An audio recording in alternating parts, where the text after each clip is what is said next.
जाकर मेरा संदेश पहुंचा दे अपने स्वामी को कि स्वर्ग लोक त्याग दे शीघ्र, अन्यथा उसका काल नियत है। हे स्त्री, तुझे अपने रूप पर अत्यधिक अभिमान है ना? मैं तुझे बता दूं कि जिस तरह गजराज के आगे पुष्प का कोई मूल्य नहीं होता, ठीक उसी तरह मेरे स्वामी के समक्ष तेरा कोई मूल्य नहीं है। इच्छा तो हो रही है कि इसी क्षण तेरा वध कर दूं, किंतु क्या करूं? अपने स्वामी के आदेश से बंधा हूं। जा मूर्ख, चला जा यहां से।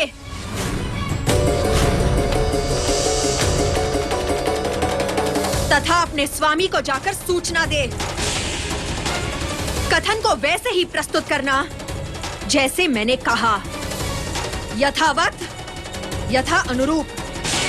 जग जननी मां दुर्गा, जग जननी मां दुर्गा, जग जननी मां दुर्गा, जग जननी मां दुर्गा। मूर्ख महिषासुर अपनी मृत्यु के पास विवाह प्रस्ताव भेज रहा है। क्या कह रहे हो चिकनासुर? उसने मेरे प्रेम विवाह के प्रस्ताव को अस्वीकार कर दिया। हाँ दानवराज, इतना ही नहीं, अपने रूप के अभिमान में डूबी उस स्त्री ने आपका इतना अपमान किया कि मेरी शिराओं में जो रक्त बह रहा है वो उबलने लगा। इच्छा तो हुई कि उसी पल उसके रक्त से स्नान कर लूं, किंतु क्या करता, आपके आदेश से बंधा हुआ था।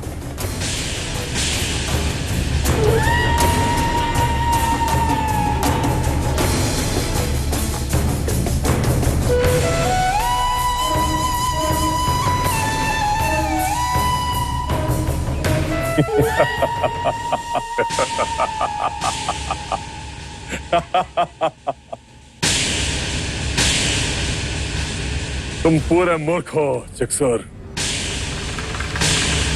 मुझे पूरा विश्वास है कि तुमने ही कोई मूर्खता या अभद्रता की होगी। तो तुम्हारा कोई दोष नहीं। तुम क्या जानो कि प्रेम विवाह का प्रस्ताव किस तरह प्रस्तुत किया जाता है। रूप का अभिमान अगर स्त्री नहीं करेगी तो कौन करेगा? किंतु तुम दुखी मत हो, हमारी पटरानी वही स्त्री बनेगी।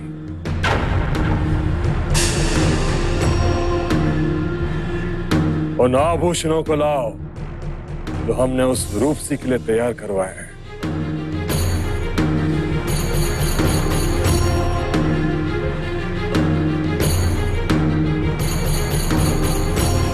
भूल हमारी है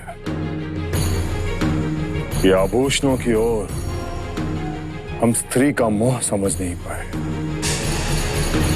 अब इन बहुमूल्य आभूषणों को देखकर आपको यह अनुभूति हो जाएगी कि हम आपसे कितना प्रेम करते हैं। आपके रूप का, आपके सौंदर्य का कितना सम्मान है हमें। मुझे तो लग रहा है कि वो आपसे विवाह करने को ललायत है, किंतु अपना अहंकार दिखाकर वो आपसे अपने कुछ वचनों को पूरा करने को कहेगी। संभव है कि तुम जो कह रहे हो वो सही है, लेकिन फिर भी हम एक और प्रयास करना चाहते हैं। इन आभूषणों को लेकर जाओ और दो उसे, और बताओ कि हम उससे कितना प्रेम करते हैं। और यदि फिर भी वो ना माने तो अपने शक्ति का परिचय दो उसे, क्योंकि कई स्त्रियों को प्रेम की भाषा के स्थान पर शक्ति की भाषा शीघ्रता तथा सरलता से समझ आती है। जाओ और लेकर आओ उसे हमारे समक्ष। सहमति से हो अथवा घसीटते हुए असहमति से, उसे लाओ हमारे समक्ष। हम उसका मुखमंडल देखना चाहते हैं। मन व्यग्र और अधीर दोनों हो रहा है। जाओ।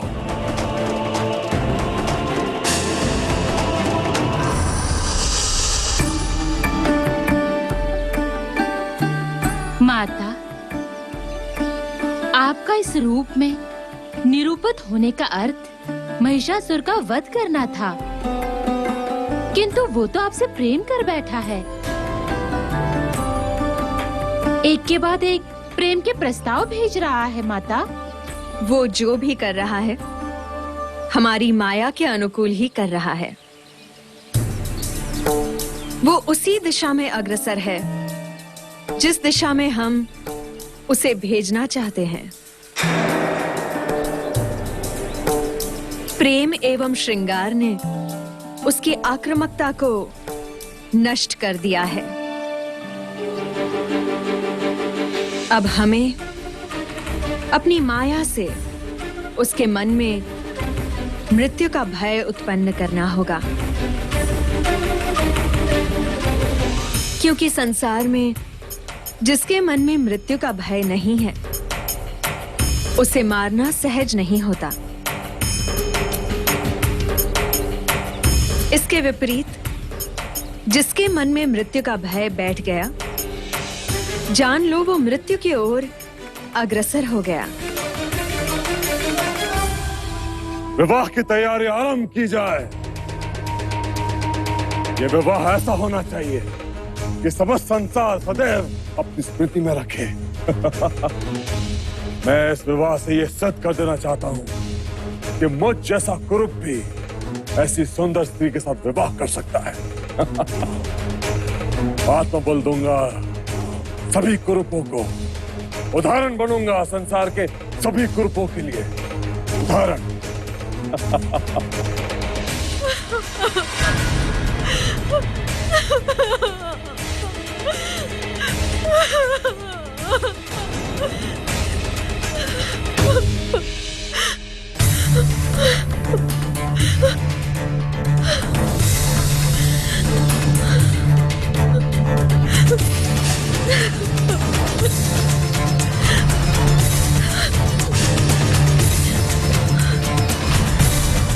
कौन हो तुम? इस तरह विलाप क्यों कर रही हो?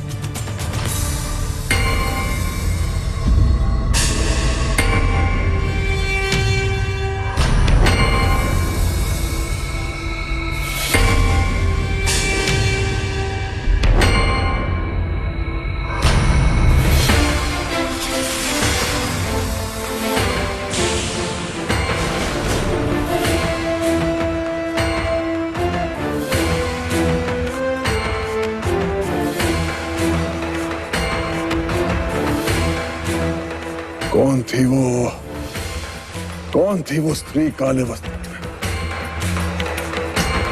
कहीं ये मेरा भ्रम तो नहीं?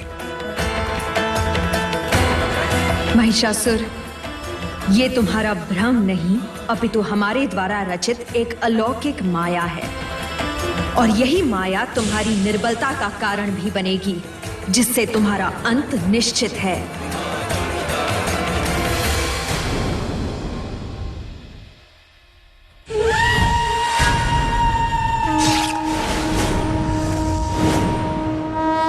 तो यदि तुम मेरी मृत्यु बन के आए तो परिणाम विपरीत होगा।